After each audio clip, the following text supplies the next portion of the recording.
Hey guys, it's Victoria, and today we're going to be doing a question and answer video about woofing. So I posted on Tumblr and Instagram about 2 weeks ago asking if anyone had any questions because I was at that time woofing at a farm in Italy, like I am right now, and I got tons of responses. So I wrote some of them down and I'm going to try to get through the basics, and then if you have any more, maybe I'll do another. So the first and most important question I received is, Vicky, what is WWOOF? Okay, so it's an acronym and it stands for Worldwide Opportunities on Organic Farms. Some people say willing workers on organic farms. Basically, it's the same idea.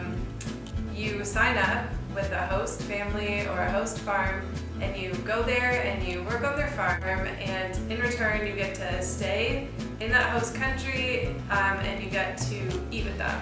So all the meals are typically eaten with the families, and you don't get paid, but you get to live there, so it's a pretty good deal for you. Okay, so the next question is how to apply. So basically it's super simple. You want to go to the website. Typically each country has their own woofing website, and you pay a fee. I think for Italy it was around 30 euros. I know some countries do a deal, like if you're a couple or a group of friends traveling, that you can get cheaper, but for Italy it's per person. I think it's 30 euros. So that allows you to view a list, and you can go online and you see tons and tons of different farms. You can search by area, you can search by interest, and then all you do is you get the contact info and you email them yourself. So you might type up a big draft email and make it personal. You don't want to just send like the same one to everyone, because especially in Italy they get a lot of responses and you want it to stand out so that you get selected. We normally talk about the region or something they do on their farm, just so they know you've really put in the research. After you send those emails, you wait a little bit and you'll get replies.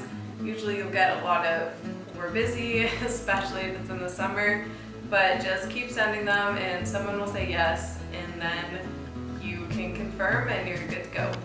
Okay, so the next question that was asked multiple times, a lot of people want to know, what the heck do you pay for while you're there? I know it sounds too good to be true, but you paid for nothing. So depending on the farm though, the first farm that we looked at, we took some day trips. We got to go see some bigger cities. We went to Milan and Torino. So we paid for our train there and when we were eating on the day trip. But let's say right now, we haven't really left the farm in like a week. So we have paid for nothing. We don't have to contribute money. All the meals are included, and there's really nothing that costs you money. It's just getting to the farms and then leaving. So another great question, it's actually a question that I had before I left and I couldn't find the answer to, is how many hours do you work, and like what are the accommodations like and stuff like this. So I think the WWOOF website says that you work 4 to 5 hours, 5 to 6 days a week. And okay, that's like a nice generalization, but realistically you might be working a lot more depending on the farm, depending on the season. So I know, especially in Italy, olive and grape harvest is coming up, so those are going to be long hours for whoever is working. Generally, it really depends on your host family. The first farm we looked at, some days we worked maybe 10 hours, some days we worked like 4. At this farm, we're waking up super early, putting in 4 hours, and then right before dinner putting in another 1.5 to 2. So it's felt like not doing very much, but it's kind of a nice break. It's still hard work, and when you think about it, the hours add up, but you know, it changes per farm. So where do you stay also changes per farm. I'm in one of my rooms right now, so this is kind of like a converted garage. It's pretty basic. It has a bed, kind of. It's like a mattress. It's like a rock. But yeah, so some of the farms I've seen, you're staying in almost like a bed and breakfast, or you're staying in a renovated room with air conditioning, and then other ones I've seen, you stay in the farm, in the hay with the animals, or you stay in a tent or a caravan. So it really depends. So it's something you want to check with before you go. Make sure you talk to your host and say, like, what are the accommodations like? Maybe send a picture, just so you know what you're getting yourself into. Okay, so the next question which also is a really good one and it was super hard to find the answer to, is how to find a vegan farm or how to know if the farm is vegan. So a great feature on the WWOOF website is that you can browse farms by diet. You can search vegetarian, vegan, special diet. I think that's more like gluten-free, which is probably near impossible in Italy. But yeah, so we would search keyword vegan and browse through. There's tons and tons. I mean, you're looking at organic farms, so there are a lot of vegan farms, but there also are a lot of organic farms that have animals who are being used for meat production. So you definitely want to stay away from that. We were lucky to find vegan and vegetarian farms. You just contact the host and say that you are vegan and inquire if they do have animals, inquire the purpose. A lot of the animals can be just companion animals, which is great, or maybe rescues. So that's fine, just make sure you're not like finding yourself in a dairy farm or somewhere where you wouldn't want to be by accident. So the next question, most important question in my mind, is what do you do? So this is a big one, obviously, because you're going to possibly be doing this every day. So what do you do on a day-to-day basis? If you haven't seen my last video, I did a what I did in a day and what I ate kind of thing on the last farm. But basically an overview, it depends on the farm. So on the last farm, we were picking fruit. So every day we'd get up, we'd pick fruit in the morning, fruit in the afternoon, and maybe harvest some vegetables and clean the garden at night. On this farm, we've been doing a lot of weeding and a lot of kind of cleaning the grounds, a little bit of animal care at the last farm. This farm doesn't have animals. Watering, we water a lot of plants, and I've been planting some different crops that are going to be ready in the winter. So depending on what season you go, so depending on what month or what temperature it is, there's going to be different jobs.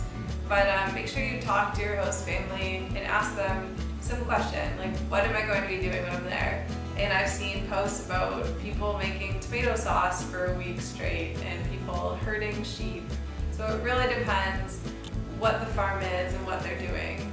So yeah, make sure you find out what you're going to be doing, because we came to this farm and had no idea. I know we got here and it was all good, but that was a big chance. So we really should have messaged them beforehand and been more organized. But yeah, the next farm that we're going to is a donkey sanctuary. So we're going to be working with donkeys and working with some of the kids that come in, and they use the donkeys as therapy animals, so that should be really interesting. So look forward to a video about that in a couple weeks. And that brings us to the last question of what to bring.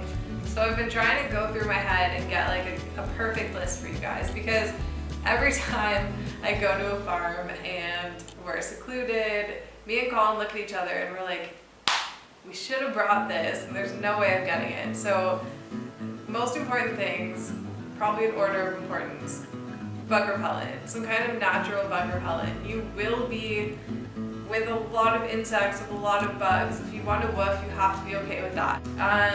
Long pants and a long sleeve shirt. Even though we've been working at farms where it's like 35, 40 degrees outside, you want long pants, preferably loose long pants. I brought black skinny jeans, and they're super hot in the sun. And second of all, the mosquitoes can actually bite through them because they're tight to my skin. So that was horrifying to find out. So I wish I had loose beige pants. Even if they're ugly, they'll work well.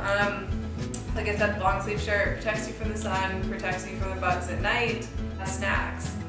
So I'm not used to someone being in control of my food all the time, which is fine. We've had delicious food, and I'll make another video about what we've been eating and how sticking to a raw food diet was.